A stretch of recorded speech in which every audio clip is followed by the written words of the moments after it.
प्यारे बच्चों, तो आज हम लोग चर्चा करेंगे राष्ट्रपति भाग 5 में राष्ट्रपति का पार्ट नंबर 2 में। तो कल हम लोग चर्चा किए थे पार्ट फर्स्ट में, तो अनुच्छेद 52 से लेकर हम लोग चर्चा किए अनुच्छेद 60 तक।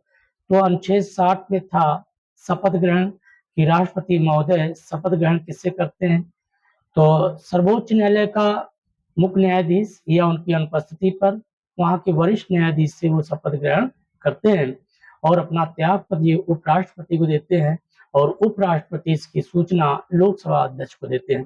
तो इस तरह हम लोग आज चर्चा करेंगे अनुच्छेद 61। अनुच्छेद 61। तो अनुच्छेद 61 में क्या है? तो अनुच्छेद 61 में महाभियोग की प्रक्रिया, राष्ट्रपति के ऊपर महाभियोग की प्रक्रिया किस अनुच्छेद के अंतर्गत है? तो अनुच्छेद 61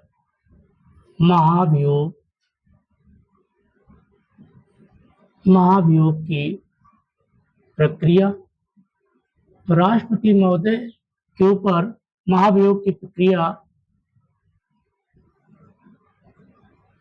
कैसे लगाई जाती है? तो सबसे पहले हम बात करेंगे कि दोनों सदनों में, लोकसभा हो या राज्यसभा हो, दोनों सदनों में कोई एक सदन 1/4 कुल बहुमत का 1/4 से आरोप लगाएगा और दूसरा सदन 2/3 से उस प्रस्ताव को पारित करेगा और जो अगला सदन है उस 2/3 प्रस्ताव पर सहमति दे देगा। तब महोदय के ऊपर महाभियोग की प्रक्रिया लग जाएगी और इनके पद से इनको हटा दिया जाएगा। तो राष्ट्रपति पर महाभियोग की प्रक्रिया में क्या है कि दोनों सदनों में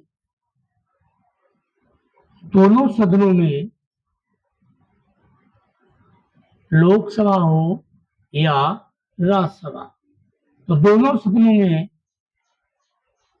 कोई एक सदन, दोनों सदनों में कोई एक सदन सदस्य संख्या का 1/4 से आरोप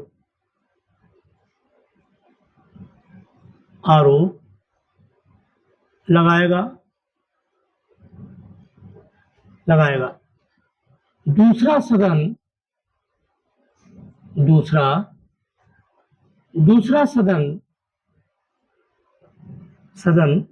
उस आरोप को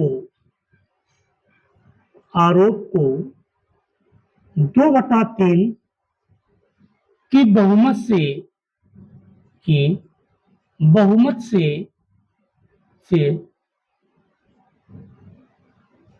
प्रस्ताव को पारित करे और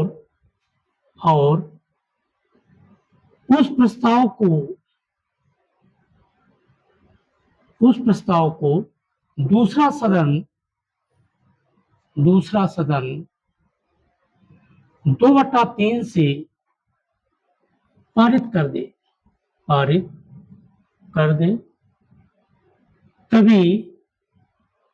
तभी महाभियोग की प्रक्रिया लग जाएगी। महाभियोग की प्रक्रिया लग जाएगी और इन्हें पद से हटा दिया जाएगा।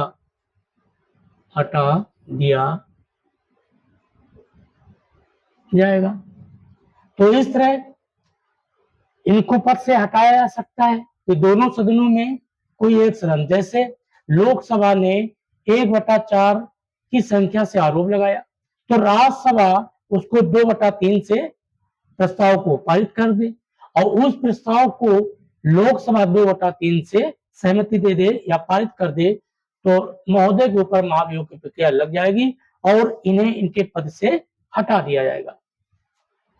अगला पॉइंट, नोट, महाभियोग की प्रक्रिया में मनोनीत सदस्य भाग लेते हैं।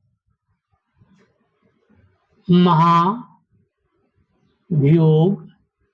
की क्रिया में लोकसभा प्लस राज्यसभा प्लस सभी राज्यों के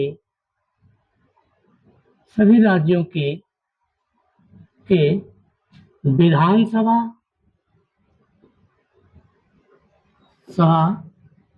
सभी राज्यों की विधानसभा के मनोनीत सदस्य भाग लेते हैं,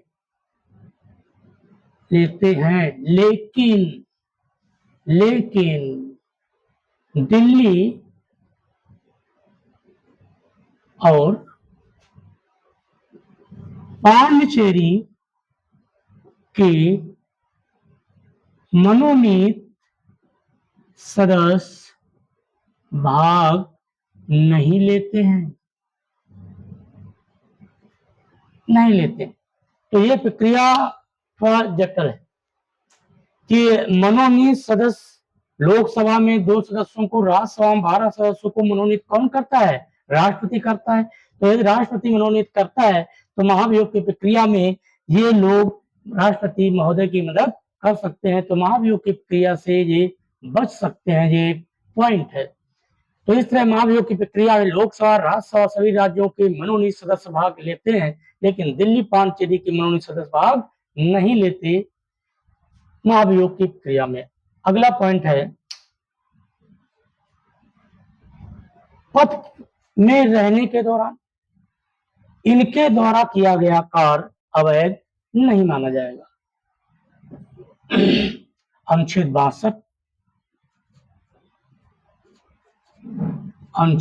62 यदि राष्ट्रपति महोदय का पद रिक्त हो गया है या रिक्त होने वाला है तो नियम तो यह है कि उनके पद के रहते हुए पहले ही चुनाव करा लेना चाहिए, लेकिन रिक्त पद को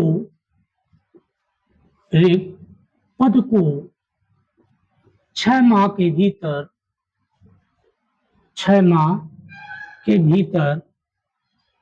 भर लेना चाहिए। तो रिक्त पद को कितने माह के भीतर? 6 माह के भीतर भर लेना चाहिए। अनुच्छेद 71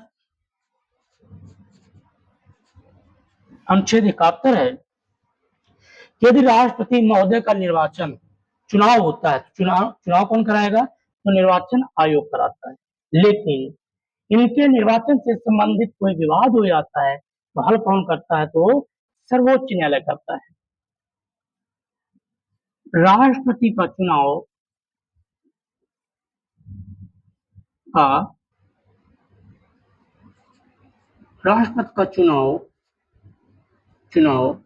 निर्वाचन आयोग कराएगा,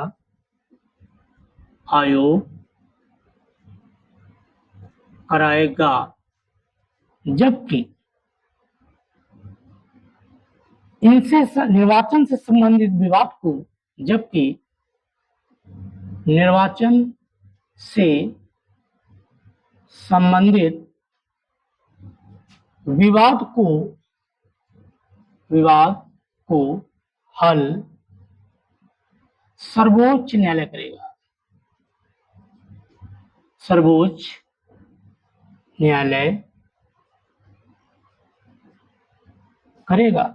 तो अनुच्छेद 71 कहता है राष्ट्रपति का चुनाव निर्वाचन आयोग कराएगा, जबकि निर्वाचन से संबंधित विवाद को हल कौन करता है? तो वो सर्वोच्च न्यायालय करता है। अनुच्छेद 71 कहता है। अब हम लोग चर्चा करेंगे कि राष्ट्रपति महोदय की शक्तियां कौन कौन है। तो राष्ट्रपति महोदय के पास शक्तियां कौन कौन है, इसके विषय में हम लोग बात करेंगे। शक्तियां,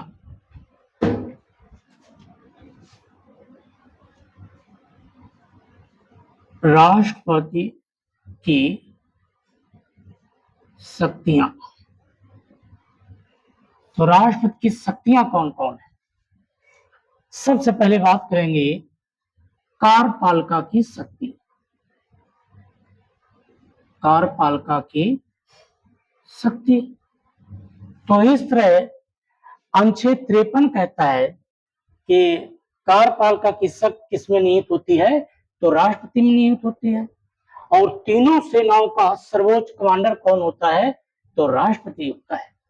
तो कार्यपालिका की शक्ति। दूसरा पॉइंट है सैन्य शक्ति। सैन्य शक्ति, सैन्य शक्ति भी राष्ट्रपति महोदय के पास है। तीनों सेनाओं का सर्वोच्च कमांडर होता है सैन्य शक्ति। विधायी शक्ति, विधायी शक्ति, विधायी शक्ति में अनुच्छेद 85, 86, 87 लोकसभा को भंग कर सकता है। विधायी शक्ति है। तो विधायी शक्ति। राजनयिक शक्ति, राजनयिक शक्ति, तो राजनयिक शक्ति भी है। राजदूत, उच्चायोग इनकी नियुक्ति करता है कौन, राष्ट्रपति। राजनयिक शक्ति। क्षमादान, क्षमादान, क्षमादान करने की शक्ति। तो इस तरह राष्ट्रपति महोदय क्षमादान कर सकते हैं, मृत्युदंड को माफ कर सकते हैं। प्रेग्नेंट महिला यदि अपराधिक थी और यदि उसको मृत्युदंड की सजा मिली है तो उसको ये माफ कर सकते हैं। किसी भी सजा को कम कर सकते हैं या मृत्युदंड सजा को आजीवन में बदल सकते हैं। तो इस तरह की शक्ति जो है किसके पास है, तो वो राष्ट्रपति महोदय के पास है, जिसे कहा गया क्षमादान की शक्ति। और ये अनुच्छेद 72 के तहत, तो अनुच्छेद 72 के तहत ये क्षमादान की शक्ति। विधायी शक्ति में अनुच्छेद 85, 86, 87 ये सब शक्तियां हैं। फिर हम बात करेंगे कार्यपालिका की शक्ति 53 और 53 का 2, ये सब इस तरह अनुच्छेदों में आता है।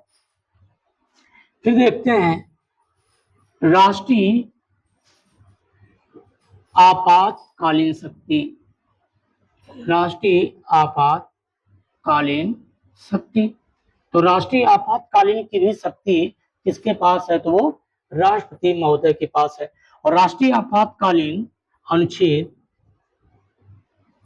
352 और अनुच्छेद 356। तो अनुच्छेद 352 और अनुच्छेद 356 ये राष्ट्रीय आपातकालीन की शक्ति है, किसके पास है, तो राष्ट्रपति महोदय के पास है। वित्तीय शक्ति, वित्तीय शक्ति, तो इस तरह वित्तीय शक्ति भी राष्ट्रपति महोदय के पास है। यदि देश के ऊपर कोई ऐसी वित्तीय आपात आ गया है तो भारत के कर्मचारियों का वेतन एक दिन के लिए या एक से अधिक दिन के लिए काट सकते हैं। तो ये कौन कर सकता है, तो वो राष्ट्रपति महोदय कर सकते हैं। तो इस तरह इन शक्तियों को हम एक्सप्लेन करेंगे। तो इस तरह राष्ट्रपति की शक्तियों में जान गए कार्यपालिका की शक्ति, सैन्य शक्ति, विधायी शक्ति, राजनयिक शक्ति, क्षमादान करने की शक्ति, राष्ट्रीय आपातकालीन शक्ति और वित्तीय शक्तियां। अब हम लोग चर्चा करेंगे कि राष्ट्रीय आपातकालीन शक्ति क्या है।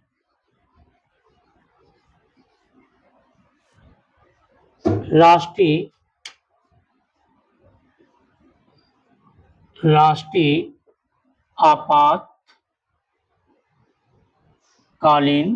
शक्ति, तो राष्ट्रीय आपातकालीन शक्ति ये है अनुच्छेद 352। तो राष्ट्रीय आपातकालीन शक्ति किस अनुच्छेद के तहत, तो अनुच्छेद 352। तो भारत में राष्ट्रीय आपात 3 बार लागू हुआ। तो इस तरह भारत में राष्ट्रीय आपात कितने बार लागू हुआ, तो 3 बार। नंबर 1 1962।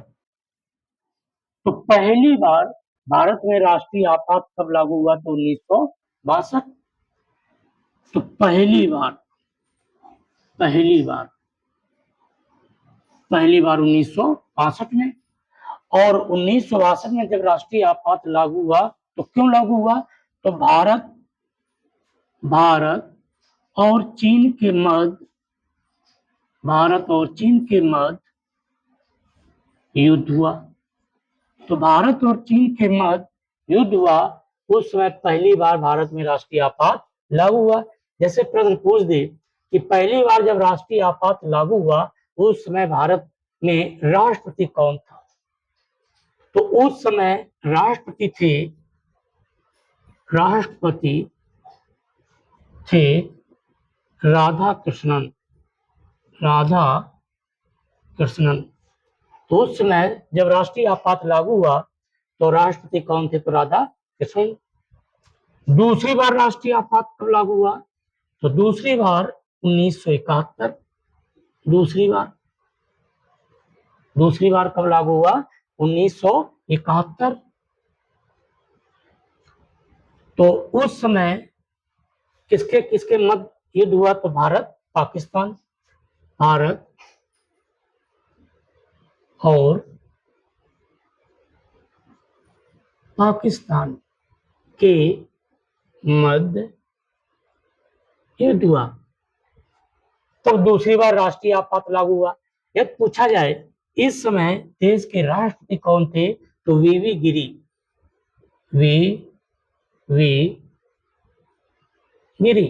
तो उस समय राष्ट्रपति थे कौन? तो वीवी गिरी, ये राष्ट्रपति थे। अब तीसरी बार कब लागू हुआ? तो तीसरी बार लागू हुआ 1975 में, तीसरी बार। और ये लागू क्यों हुआ? आंतरिक अशांति, भारत में आंतरिक अशांति, गृह युद्ध जैसे हालात पैदा हो गए, तभी जो है तीसरी बार राष्ट्रीय आपात लागू हुआ 1975 में। तीसरी बार आंतरिक अशांति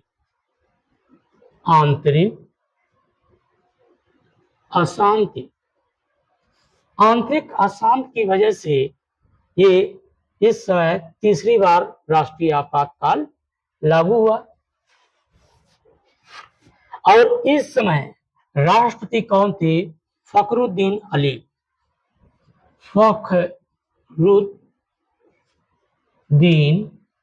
अली। तो इस तरह जब तीसरी बार राष्ट्रीय आपात लागू हुआ आंतरिक अशांति की वजह से, तो उस समय राष्ट्रपति थे फखरुद्दीन अली। अब एक नोट लगाते हैं, आंतरिक जैसे शब्द में संशोधन हुआ। अब जब तीसरी बार आंतरिक अशांति की वजह से लागू हुआ था उस समय इंदिरा गांधी ने इसके लिए पैरवी किया था। तब फखरुद्दीन अली राष्ट्रपति महोदय ने राष्ट्रीय आपात लागू किया। नोट में लिखते हैं 44वां संविधान संशोधन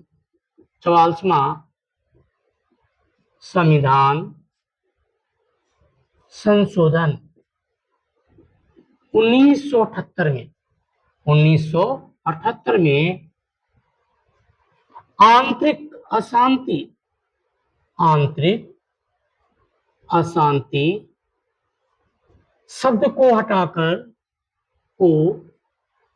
हटाकर सशस्त्र विद्रोह कर दिया गया। जनता का सशस्त्र विद्रोह नाम दिया गया। तो इस तरह आंतरिक अशांति शब्द को किस संशोधन के तहत हटाया गया? तो 44वां संविधान संशोधन 1978 में ये शब्द हटाकर सशस्त्र विद्रोह नाम दिया गया। और इस समय राष्ट्रपति थे मोरारजी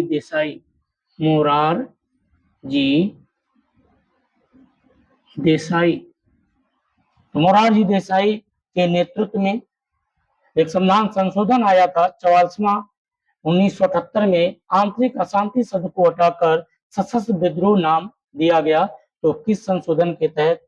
तो 44 संविधान संशोधन के तहत। अब हम लोग चर्चा करेंगे अनुच्छेद 356। अनुच्छेद 356 यह है राष्ट्रपति शासन। राष्ट्रपति शासन। तो इस तरह राष्ट्रपति शासन, जब राज्यों में संवैधानिक तंत्र विफल हो जाता है, जब राज्यों में संवैधानिक तंत्र विफल हो जाता है, ऐसी स्थिति में राष्ट्रपति महोदय उस राज्य में राष्ट्रपति शासन लागू कर देंगे। यदि यदि संवैधानिक तंत्र विफल हो जाए तो ऐसी स्थिति में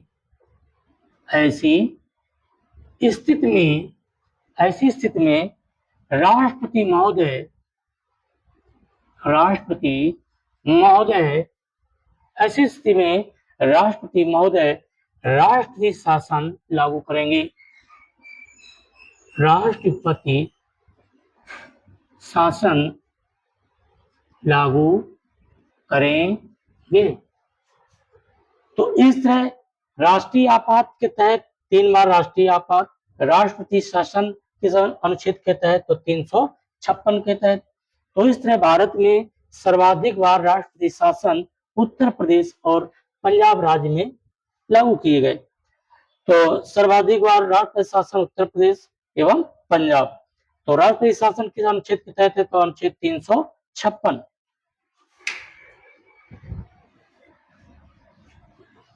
वित्तीय आपात, तो अनुच्छेद 360 कहता है वित्तीय आपात।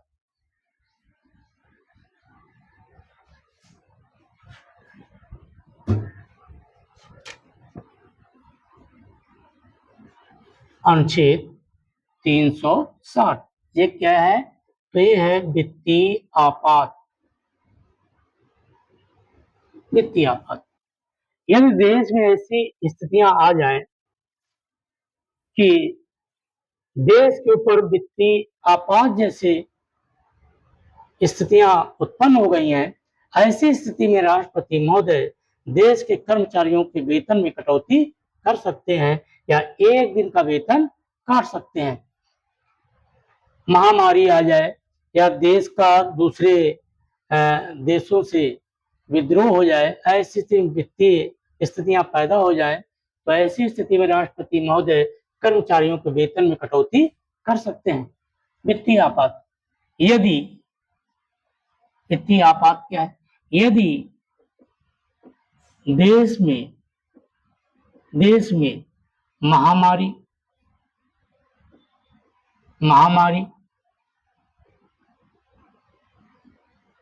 विदेशों से युद्ध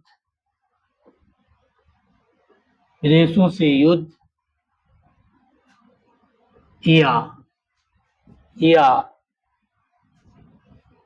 वित्तीय समस्या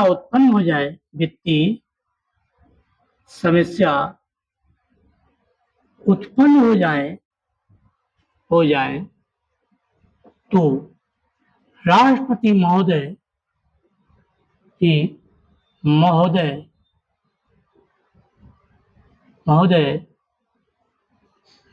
कर्मचारियों के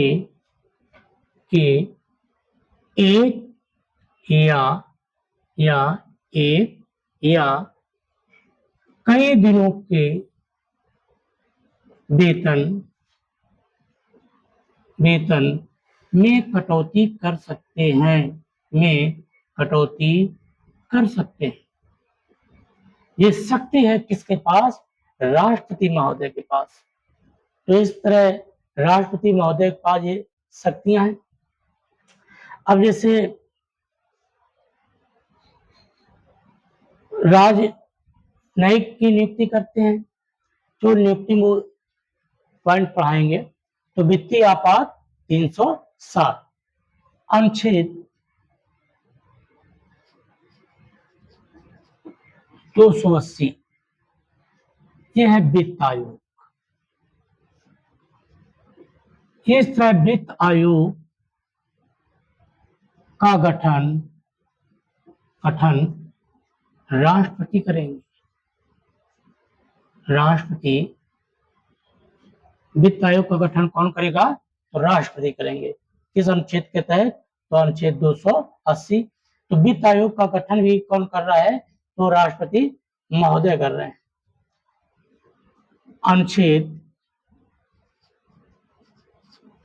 अनुच्छेद 143। अनुच्छेद 143 क्या है?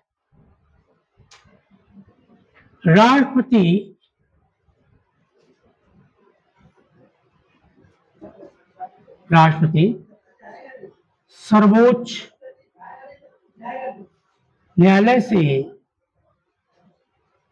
से सलाह ले सकते हैं, लेकिन उस सलाह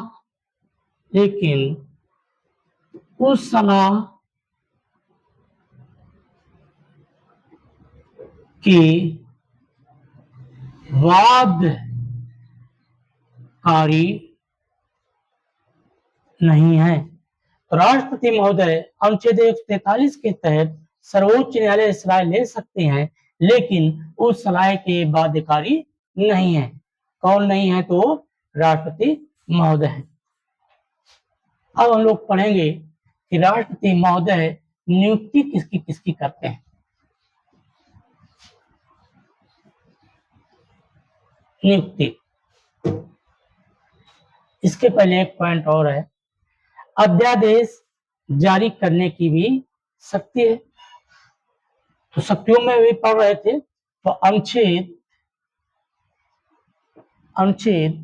123 अध्यादेश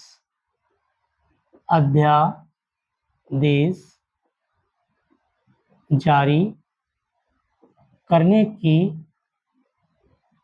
शक्ति। तो अध्यादेश जारी करने की शक्ति किसके पास है? तो वो है राष्ट्रपति महोदय के पास। तो अध्यादेश जारी कर सकते हैं कौन? राष्ट्रपति। अब अध्यादेश जारी किन परिस्थितियों में जारी किया जा सकता है? कि यदि दोनों सदन, लोकसभा हो या राज्यसभा, यदि सदन में उपस्थित नहीं है और ऐसे समय में कोई विदेशी हमारे देश के ऊपर हमला कर दे,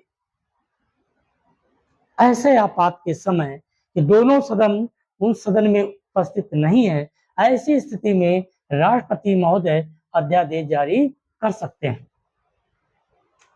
और अगले ही दिन या अगले कुछ समय बाद दोनों सदन, लोकसभा और राज्यसभा, पुनः सदन में उपस्थित हो जाते हैं, तो राष्ट्रपति महोदय 6 सप्ताह में अध्यादेश जारी जो किए थे उसको समाप्त कर सकते हैं। या प्रश्न पूछा जाए कि अध्यादेश जारी किया सकता है कितने समय के लिए? तो 6 सप्ताह के लिए। अध्यादेश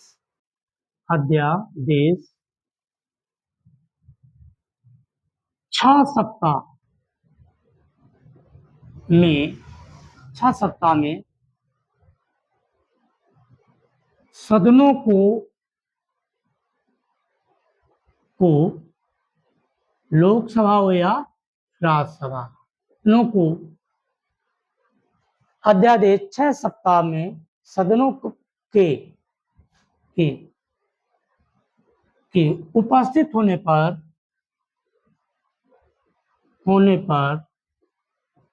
पर समाप्त हो जाता है। अब कई बार एग्जाम पूछा गया कि अध्यादेश कितने सप्ताह, कितने माह, कितने दिन के लिए होता है? तो 6 सप्ताह में ये अध्यादेश पुनः, जैसे ही सदन में वापस लोकसभा राज्यसभा आ जाते हैं, पुनः राष्ट्रपति महोदय इतने समय में समाप्त कर देते हैं। तो इस तरह अध्यादेश जारी करने की भी शक्ति है। नियुक्ति